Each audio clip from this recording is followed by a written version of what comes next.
매일 묵상 23년 4월 5일 수요일 영원한 진리이신 분을 따라 살라. 마가복음 14장 53절에서 65절 말씀. 그들은 예수를 끌고 대제사장에게로 갔습니다. 대제사장들과 장로들과 율법학자들이 모두 모여들었습니다. 베드로는 멀찌감치 떨어져 예수를 따라가 대제사장 집 뜰에까지 들어갔습니다. 거기서 그는 경비병들 틈에 앉아 불을 쬐고 있었습니다. 대제사장들과 온 공회가 예수를 죽이려고 증거를 찾았지만 아무런 증거도 나오지 않았습니다. 많은 사람들이 예수에 대해 거짓 증거를 댔지만 그들의 증언이 서로 맞지 않았습니다. 그러자 몇몇 사람들이 일어나 예수에 대해 이렇게 거짓으로 증언했습니다. 우리는 저 사람이 내가 손으로 지은 이 성전을 헐고 손으로 짓지 않은 다른 성전을 3일 만에 세우겠다라고 하는 소리를 들었습니다. 그러나 이 사람들이 한 증언도 서로 맞지 않았습니다. 그러자 대제사장이 그들 앞에 서서 예수께 물었습니다. 아무 대답도 안 할 작정이냐? 이 사람들이 너에 대해 이렇게 불리한 진술을 하고 있지 않느냐?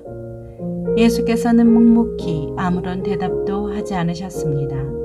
대제사장이 다시 물었습니다.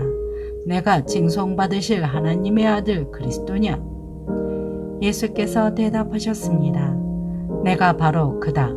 너희는 인자가 전능하신 분의 오른편에 앉아 있는 것과 하늘 구름을 타고 오는 것을 보게 될 것이다. 대제사장은 자기 옷을 찢으며 말했습니다. 더 이상 무슨 증언이 필요하겠소? 하나님을 모독하는 저 말을 여러분이 들었는데 어떻게 생각하시오? 그들은 모두 예수가 사형을 받아야 마땅하다고 정죄했습니다.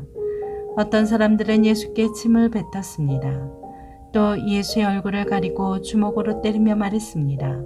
누가 때렸는지 예언자처럼 맞춰보아라. 경비병들도 예수를 끌고 가 마구 때렸습니다.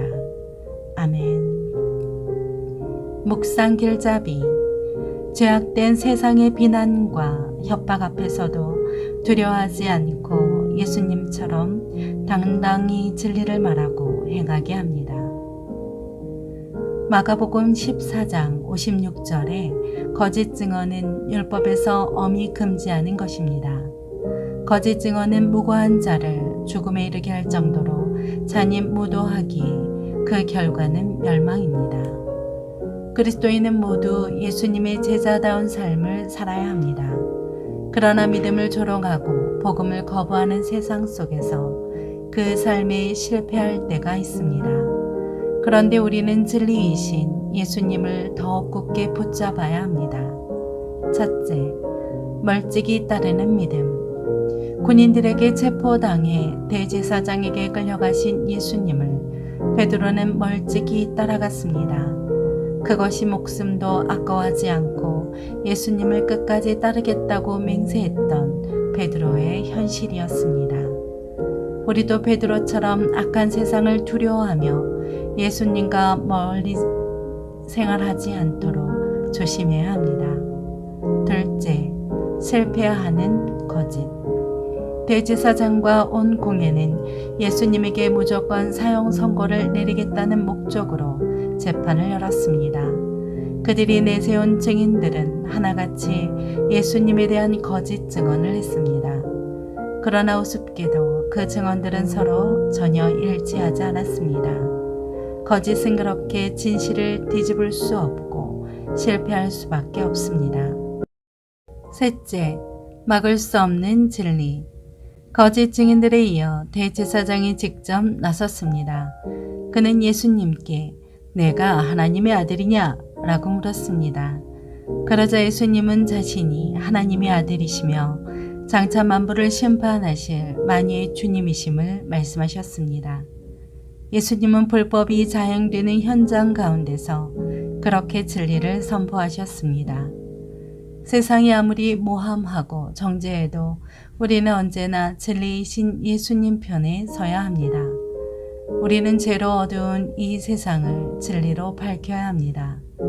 어떤 사람들 가운데서도 말과 행동으로 진리를 드러내도록 하십시오. 그것이 우리가 죄로 타락한 세상과 맞설 유일한 방법입니다. 삶의 적용. 사랑하는 아들이 폭도들에게 당하는 것을 바라만 봐야 하는 아버지의 괴로움은 어떤 고통보다 더 클 것입니다. 성자 예수님은 멸망의 길을 가고 있는 인간들을 그저 팔짱만 낀 채 바라보지 않으셨습니다. 그분은 일말의 망설임도 없이 고통과 조롱과 죽음이 기다리고 있는 인간의 삶 한가운데로 뛰어들어 오셨습니다. 성육신은 그렇게 거룩한 불편함에 기인한 사랑의 사건입니다. 사랑하는 자를 위기 가운데 있는데 그가 가만히 있다면 사랑하는 것이 아닙니다. 어떻게 하면 더 바르고 온전하게 진리를 전하며 살 수 있을지 생각해 봅시다. 기도합니다. 주님, 정죄와 상처 가득한 세상을 치유하는 진리의 도구가 되게 하옵소서. 예수님의 이름으로 기도합니다. 아멘.